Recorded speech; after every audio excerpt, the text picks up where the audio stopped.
Are you interested in moving to Europe? Are you interested in relocating to North America for work? Are you contemplating which country should I go to, Phil? Should I go to Netherlands? Should I go to the UK? Should I go to Sweden? What about Canada? What about the Netherlands or New Zealand? Which of these countries should I move to with my family for work? Well, if you haven't made a decision yet, I want you to hold up on that, because in this episode, I'm going to be comparing four countries and tell you the drawbacks and the best opportunities in these countries so that you can be easily placed to make up your mind and decide that this country is the one for me. So if you want to learn about these four countries and know the one that is the best, not the easiest, but the best destination for you to move to, why don't you give me just 1 second? I'm just going to rush up and just handle my business, and I'm going to be right back with you guys already know what. You know the way I do it when I drop lyrical. Anytime I spit lyrical, philosophical, all the niggas mimical, but they stare still on taking literal. Punchlines collateral, maximum damage. Hello Chronicles, hello YouTube, how you all doing today? It's still your value-based King Fuse from FuseChronicles.com.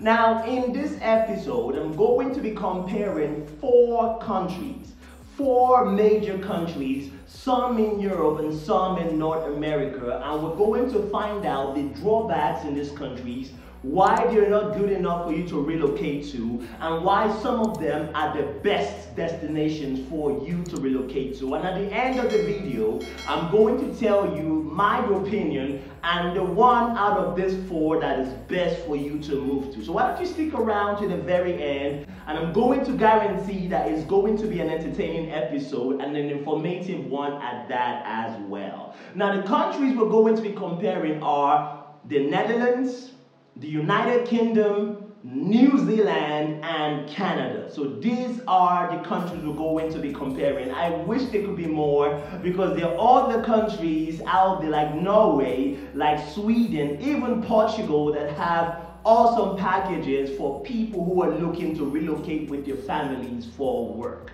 So without any further ado, let's jump to the first one. So we're going to start with the Netherlands. Now, what is the problem? What problem does the Netherlands have? Now, if you're looking to move to the Netherlands for work, you might want to think about investing in taking Dutch lessons. Very, very important. It's very important that you know how to speak Dutch to a very limited extent, because most jobs that you want to apply to the Netherlands, you're always going to see that it requires that you know how to communicate in Dutch. Very, very important. Now, if you could get these jobs in English, where you find out that the progression in the company, so when I mean progression, I mean being promoted, might be limited for you compared to other people that know how to speak French, Dutch, and all these other languages. So this is a major drawback.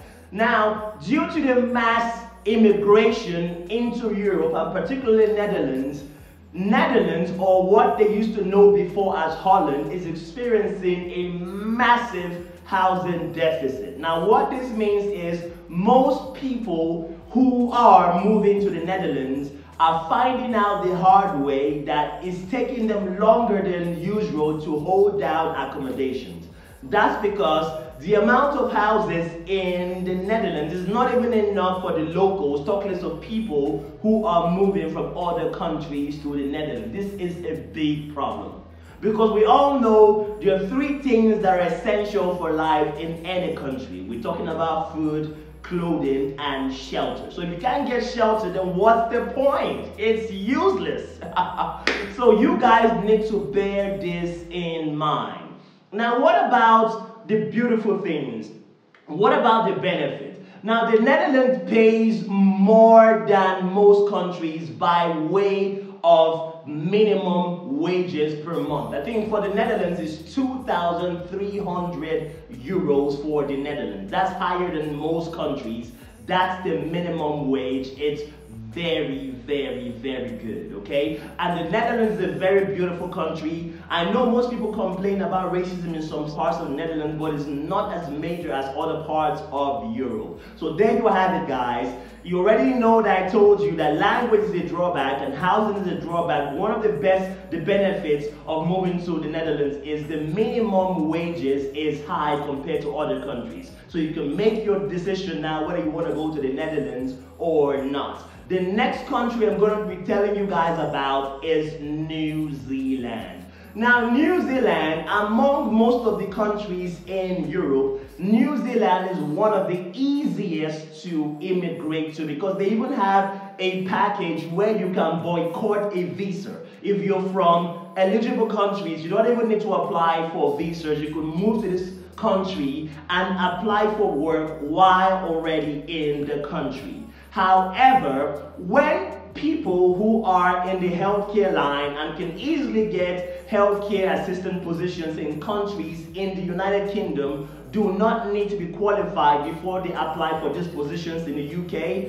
In New Zealand, you need to be qualified for any job that you are applying for. So you cannot say, I'm looking for a change of career. What am I thinking? I'm thinking of going to New Zealand. It's not going to work. You need to have qualification. You need to be certified. And you need to have some minimum years of work experience before you can be accepted by companies in New Zealand. Another thing you need to note about New Zealand is most companies that are hiring for jobs in New Zealand, they use recruitment organizations or recruitment firms to finish the process of hiring experts from other countries to come into New Zealand. Now, New Zealand does not suffer from what the Netherlands suffers from, so it doesn't suffer from housing deficit. However, they have a language that is speak in New Zealand. Okay, so the Kiwi people have language that's indigenous to locals from this country. And in some companies, if you're looking to apply for work there, you need to learn how, or have started learning how to speak the local language for New Zealand. There is a survey that's been carried out by reputable companies that says to the fact that New Zealand is one of the cleanest countries in the world. Yes, this is a fact. I've even had past clients that told me that they traveled to New Zealand and the air there was very, very clean. So if you have family members who are asthmatic or who have respiratory problems and are looking for countries that are clean and devoid of pollution, New Zealand is definitely one of the best places for you to go to. And the salary scheme, the salary structure, the salary scale is also one of the best in Europe as well. Now, what about the UK? What about the UK? The UK seems to be the country that everybody, I'm not even talking about Nigerians, South Africans, even people from Sierra Leone, Zimbabwe, the Philippines.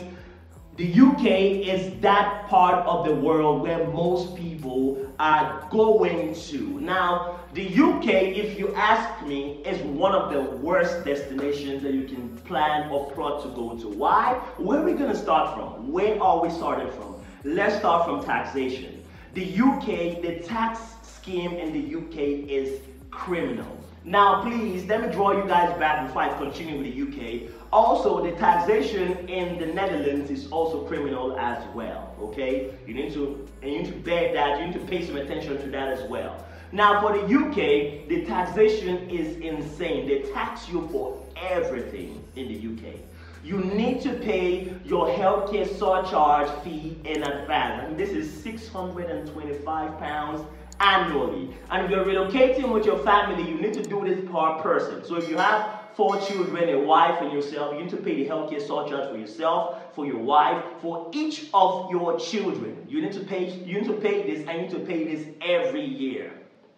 Okay, so this does not make any sense at all. And if you're moving to counties like London, if you're moving to areas like London, the knife crime in London is insane. So we have a situation where people go to the park to hang out and you see someone come with a knife and is trying to threaten you or trying to rob you with a knife. Not with a gun, with a knife.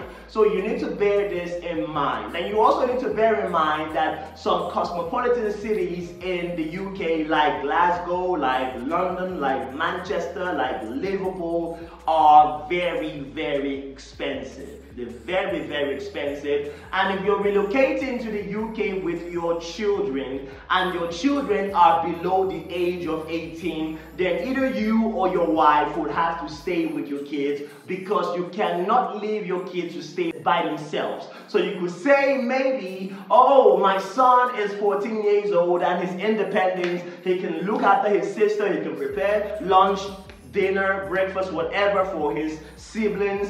If they find out that your son or your daughter is below the age of 18 and then they're being left alone to their devices, they could, one of two things, take your children away from you or deport you and your children back to your country.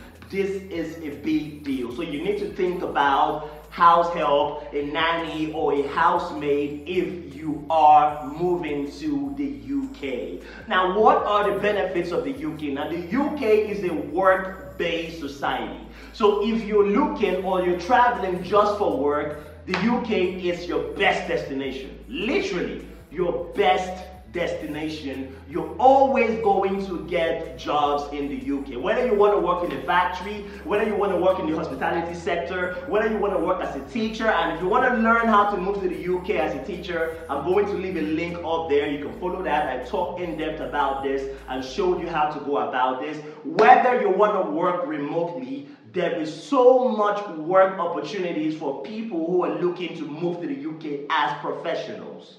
But if you're earning this much amount of money and you're being taxed this X amount of money, you need to weigh the risks by virtue of cost-benefit analysis and ask yourself, is this worth it? Should I move to the UK? All right? Have I forgotten anything? I think I've covered all the bases. I think I have. Now let's move on to country number 4, which is my personal favorite, which is Canada. Canada is a country that you can also think to relocate to. Now, you need to bear this in mind that if you are moving to Canada for work, you need to put an eye out at your age. How old are you? If you're up to 37 or you've gone above 35, the chances are very slim for you to go through most of the schemes, work schemes, that most people who are younger use to go to Canada. For example, the Nova Scotia migration program, the Atlantic immigration pilot program, these are all programs that you could use to immigrate to Canada as a professional, but they are all age bound. So it's best for people who are 18 years of age all the way to 30, to an extent 33, they can be accepted. But if you're over 35, then there are schemes that can take you to Canada, but it's very limited for people who are above the age of 35. Now, you also need to be mindful of the fact that even if you're going to Canada to work or you're going to study, you need to invest in your IELTS testing. You need to take your IELTS test because you need to prove to Immigration Canada that you can speak and communicate with the English language. And if you're taking the IELTS test for work, then you need to get to do the general IELTS test. If you're taking IELTS test for education, then you need to do the academic IELTS test. I think we have a video about the IELTS test. I'm going to leave that up there somewhere or in the description down below. Now, the reason why Canada is, to me, in my opinion, the best country for you to relocate to is because with Canada, you can literally immigrate to Canada and become a permanent resident.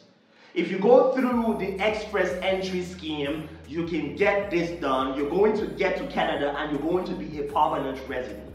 Canada offers literally free healthcare. Depending on the province you go to, their healthcare is literally almost free of charge. They offer almost free education for primary and secondary or high school children. Your children who are at this level of primary or secondary or high school level is literally almost free. It is very, very safe. You will notice that in this video, I didn't talk too much about America. America, they have their gun issue. So because of the gun laws, almost everybody in America has guns, so it's unsafe. So if you're looking to relocate to a country with your family that is safe, there's an opportunity for everybody, there's no too much by way of taxation, Canada is the place. Now you will notice that I did not say there is no taxation. There's also taxation, and it depends on the province that you're going to move to. The taxation could be very high. Now, these benefits in Canada depends on the province and the region in Canada that you are going to be moving to. Now, you need to be mindful that Canada is very, very cold, extremely cold. So if you hate cold, you hate staying in places that are close to the polar region, north or south, wherever, you need to realize that Canada is not for you, okay? It's very, very cold. But obviously, even no matter how cold it gets, you can always get a radiator, get a heating system going in your house, get padded, get jacket, puffer, and all that kind of stuff to make sure that you cushion or mitigate against the cold. Now, have I thought about anything? Housing. Now, in Canada, the housing in Canada is very expensive. It's very, very expensive. In fact, if you're working for a company and they're paying you well, I would suggest that you buy your own house instead of paying rent. Because in Canada, the average rent per month goes as high as 2,000 Canadian dollars. That is very expensive. Very, very expensive. But you'll be guaranteed that you're going to get a house if you have the money, but it's expensive. Okay? Now, is there any more? I don't think there's any more. My brain is empty now. I think I'm running on blanks, guys. If you have any question or any more inquiries about any of these 4 destinations, leave them down in the comment section. Don't forget, these are not the easiest destinations to move to, but the best destinations. Among all these countries, the one that I can tell you for a fact that is really literally easy to go is the United Kingdom. In fact, I think I have someone who just left literally last week to the UK. I think it was to Scotland or something like this. So the UK is the easiest place to move to, but it's not the best. Canada is the best place to move to, but it's not the easiest. It's insane. But you guys need to bear this in mind, okay? That a place is easy to go does not make this the best. A lot of people send me emails telling me, Fuse, I'm looking for the easiest place. The easiest place might not be the best place for you. So try to find out the requirements. You can find this out by going to our website, fusechronicles.com, where we itemize different destinations, different visas, different job opportunities for professionals looking to transfer their expertise to a different country, and you're going to put them on a scale and find out the best destinations for you and your family, okay? And I forgot something about the UK. The UK are steadily and trying their best to change their immigration laws. So right now, if you relocate to the UK with your family, your wife and your children that are over 18 years of age can get work, but in the future, there are chances that this might change, meaning you as a primary applicant could get work, but your wife and your elderly children or your adult children might not be able to get work. Now don't forget, it's easy to go to the UK, but it might not be the best place for you, okay? So if you've watched this video to this point, why don't you do your boy a solid by smashing the subscribe button, turning on the notification bell, liking our videos, and sharing them with your friends. In our next episode, I'm going to be coming out with the best travel insurance for people who are moving to the UK or already living in the UK. If you're going on holidays, the best insurance you need to mitigate against unforeseen circumstances that might affect you and your family in a foreign country. Okay? And if you've watched this video to this point, why don't you click on that video right there that is going to take you to a video that talks about how you can immigrate to the UK as a teacher. And until the next one, I remain your value-based king, Fuse. I'll catch you guys on the next cut. Bye-bye for now.